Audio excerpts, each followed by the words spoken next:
अस्सलामुअलैकुम फ्रेंड्स, बहुत बड़ी खुशखबरी के साथ चंद दिन के बाद उम्रा सीज़न का आगाज़ होने वाला है। तकरीबन 2 जून से उम्रा सीज़न का आगाज़ हो जाएगा। बड़ी तादाद में लोग बेताब हैं उम्रा के लिए जाने के लिए। तो डिफरेंट ट्रैवल एजेंट से आप पैकेज लेंगे। मैं आपको चंद बहुत बड़ी बातें बताने लगा हूँ।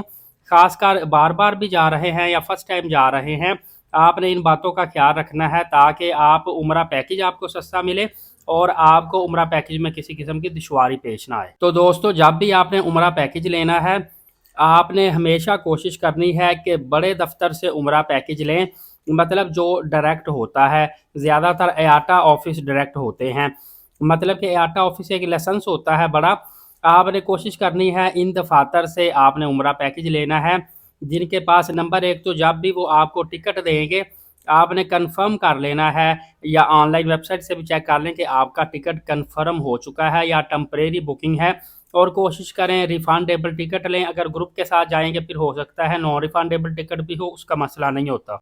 सेकंड नंबर पे आपने ये देखना है कि आपने जो होटल कहा हुआ है, क्या उतने ही फासले पे वही होटल आपको मिल रहा है। आप जिस दफातर से उम्रा पैकेज ले रहे हैं, कोशिश करें इनके अपने होटल होने चाहिए। सऊदीया में इन्होंने कॉन्ट्रैक्ट पे होटल लिए हों। इस सूरत में एक तो आपको होटल में सर्विसेज अच्छी मिलती है। सेकंड नंबर पे जैसा आप होटल चाहते हैं, जो नाम होटल का वाउचर पे लिखा होता है, वही होटल आपको मिलता है। अदरवाइज़ आपको कहीं दूर होटल भी दे सकते हैं। होटल की कंडीशन भी थोड़ी सी लो हो सकती है और सिमिलर होटल में भी जा सकते। दोस्तों, इसके अलावा आपने हमेशा ख्याल करना होता है कि हमेशा आपने उम्रा पैकेज एक्सपीरियंस बंदे से लेना होता है, क्योंकि उम्रा में देखिए 4 चीज़ें मेन होती हैं: होटल, टिकट, ट्रांसपोर्ट और वीज़ा। ये चारों चीज़ें ही टेक्निकल होती है। अगर एक्सपीरियंस बंदे से आप टिकट करवाते हैं, मुकम्मल पैकेज लेते हैं, तो जहाँ-जहाँ आपको परेशानी आएगी वो आपको बेहतर तरीके से डील करेगा, आपकी प्रॉब्लम्स सॉल्व करेगा। लेकिन जो अनएक्सपीरियंस बंदा है, अगर उससे आप पैकेज लेते हैं, कहीं पे भी आप फँस जाते हैं, फॉर एग्ज़ाम्पल आपको होटल अच्छा नहीं मिलता, होटल आप चेंज करवाना चाहते हैं या एयरपोर्ट पे कोई मसला आ गया, आप उसको कॉल करेंगे वो आपकी बात नहीं सुनेगा। हालाँकि इसमें कोई शक नहीं है कि अगर खुदा न ख़ास्ता फ़्लाइट डिले होती है, कैंसल होती है, किसी और एयरपोर्ट से जाती है, तो ये रिस्पॉन्सिबिलिटी जो होती है ट्रैवल एजेंट की बिल्कुल भी नहीं होती। ये एयरलाइन कंपनीज़ की रिस्पॉन्सिबिलिटी होती है, लेकिन फिर भी आपको एक बंदा बैकअप दे, फैसिलिटेट करे, तो ये एक बहुत बड़ी बात होती है।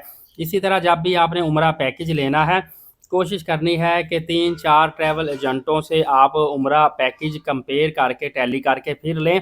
अगर कोई आपको बहुत ज़्यादा सस्ता पैकेज दे फिर भी आपने नहीं लेना, क्योंकि उसमें कुछ ना कुछ चीज़ें कंप्रोमाइज़ कर दी जाती हैं। मतलब या आपको होटल बहुत दूर दे दिया जाएगा या कनेक्टिंग फ़्लाइट दे दी जाएगी जो किसी दूसरे कंट्री में 12-12 घंटे स्टे करके जाए, या इस तरह का कोई और मसला पेश आ सकता है।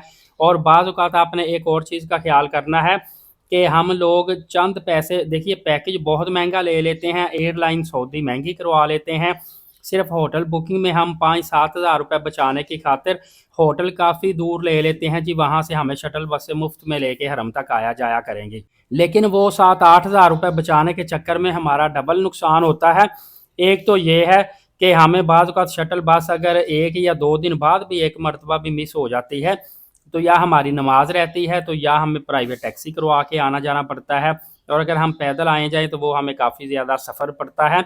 दूसरा, अक्सर देखने में आया है, मेरी ऑब्ज़र्वेशन में है कि जो शटल होटल दूर लेते हैं 1.5-2 किलोमीटर के फ़ासले पे, उनके लिए ये मुश्किल होता है कि उनकी पाँचों नमाज़ें बमुश्किल हरम में होती है, बशर्त के वो हरम में असर के टाइम जाएँ और इशा के बाद आएँ, फिर जाके पाँचों नमाज़ें पूरी होती हैं।